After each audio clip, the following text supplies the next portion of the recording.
এগিয়ে বাংলা, এটা হচ্ছে দিদির এগিয়ে বাংলার নমুনা।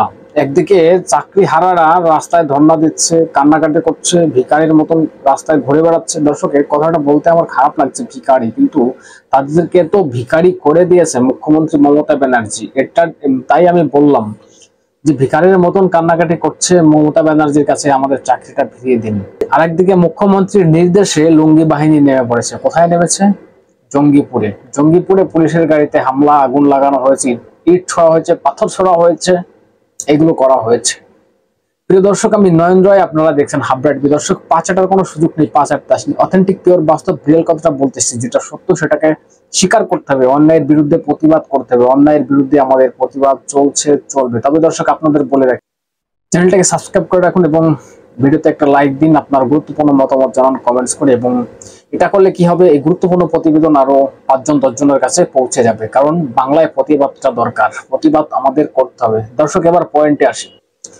লুঙ্গি বাহিনীদের নামিয়ে দিয়েছে মমতা ব্যানার্জি, কারণ চাকরি হারারা যেভাবে মুভমেন্ট করছেন, পথে নামছেন, মানে একটার পর একটা মিডিয়া তো সব দিকে, মানে ওই দিকেই ফোকাস করছে। কোথায় চাকরি হারারা রয়েছেন সেদিকে চাকরি হারাদের খুঁজে বেড়াচ্ছেন।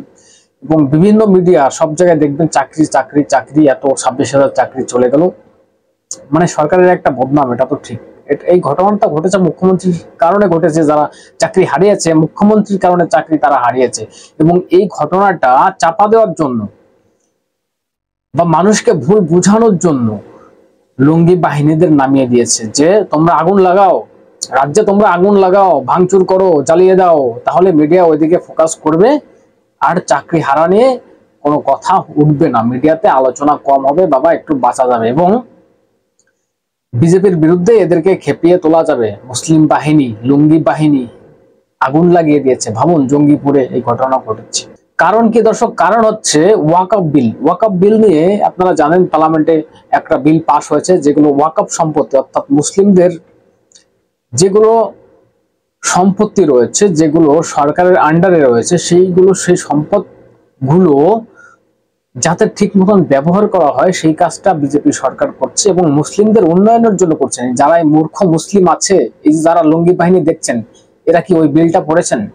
পড়েননি। কারণ দিল্লির মুসলিম মহিলারা, আমি দেখিয়েছি আপনাদের, তারা মোদির সমর্থনে মিছিল করছে, মোদিজি জিন্দাবাদ, এবং হাতে গোলাপ ফুল নিয়ে মোদিজি মিছিল করছে। আর এই রাজ্যের মুখ্যমন্ত্রীর নির্দেশে এই ঘটনাগুলো ঘটাচ্ছে এই মূর্খ মুসলিমরা। মূর্খ মুসলিমরা এগুলো করছে, কারণ তারা কি জানে ওই বিলটা পড়েছে? পড়েনি। দর্শক, আমি শোনাবো অল ইন্ডিয়া ইমাম অ্যাসোসিয়েশনের প্রেসিডেন্ট, নাম রাশিদি সাজিদি। দেখুন কি বললেন, একবার শুনুন। বিলটা তিনি পড়েছেন এবং মুসলিমদের কোনো ক্ষতি হবে কিনা সেগুলো তিনি পরিষ্কার জানিয়েছেন। দেখুন, শুনুন। मुसलमानों की नजरों से बचाना चाहते हैं इस तरह के प्रकरण करके पार्लियामेंट में। अच्छा, मुसलमान थोड़ा जज्बाती है, मुसलमान इन चीजों को जज्बाती लेता है और ये देखता है कि ओहो असदुद्दीन अवैसी तो हमारे लिए आवाज उठाता है, और इतनी सख्त आवाज के बिल ही फाड़ दी। तो कल से जो है बड़ा हंगामा है। जो है ये बिल पास हो गया है, क्या करें? देखिए, बिल को लेकर जिस तरह से समाज में भ्रांति फैलाई जा रही है, सॉरी, मैंने बिल को पढ़ा है, उसमें ऐसा कुछ भी नहीं है कि भाई मुसलमानों की मस्जिदें या मदरसे या कोई और चीज उन पर कोई आंच आएगी, उसमें बिल्कुल भी कुछ ऐसा नहीं है। मैंने खुद पढ़ा है उसको। ये वो लोग हैं जो वक्फ की जमीनों पर नाजायज कब्जा करे बैठे हैं। पर्सनल बोर्ड के लोग, जमीयत उलमा हिंद के लोग, ये वही लोग हैं। जितने भी पर्सनल बोर्ड के मेंबर हैं, असदुद्दीन अवैसी से लेकर एक फजलुर रहमान मुजद्दिदी साहब हैं, राजस्थान में उनका बहुत बड़ा एक कॉलेज चलता है, मेडिकल कॉलेज, वो सारा वक्फ की जमीन पर है। असदुद्दीन अवैसी की बहुत सारी जगह, हजारों गज जगह बीघों के हिसाब से उसने कब्जाई हुई है। और दूसरे मेंबर हैं बहुत सारे। जमीयत जो है एक ऑर्गेनाइजेशन है, उसके एक ऑर्गेनाइजेशन के 2 सदर हैं। एक मौलाना महमूद मदनी सदर है और उसी के सदर मौलाना अरशद मदनी है। पहले आईटीओ पे मस्जिद अब्दुल नबी पे एक ऑफिस हुआ करता था, वो भी करोड़ों रुपए की जगह है, उस पर नाजायज कब्जा है, बोर्ड की जगह है। দর্শক, শুনলেন তো? পরিষ্কার জানিয়েছে যে এই বিলটা আমি নিজে পড়েছি এবং এতে মুসলিমদের কোনো ক্ষতি হওয়ার কোনো কারণ নেই, কোনো মসজিদে হামলা হওয়ার বা আঁচ লাগার কোনো কারণ নেই।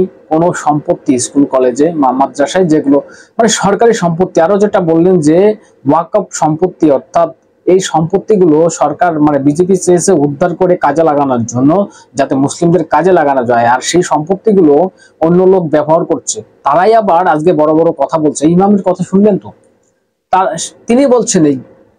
তিনি বলছেন আর বাংলার এই অশিক্ষিত মূর্খ মুসলিমরাই মুখ্যমন্ত্রীর নির্দেশে এগুলো করছে। ভোট চাই যেন মুখ্যমন্ত্রী এদের খেপিয়ে দিলে দুটো ফায়দা আছে এই মুহূর্তে। কারণ এক চাকরি নিয়ে বা চাকরি যারা হারিয়েছে 26,000 তাদের নিয়ে একটু আলোচনাটা কম হবে, এবং মুসলিমদের খেপিয়ে দিলে বিজেপির বিরুদ্ধে কথা বলবে।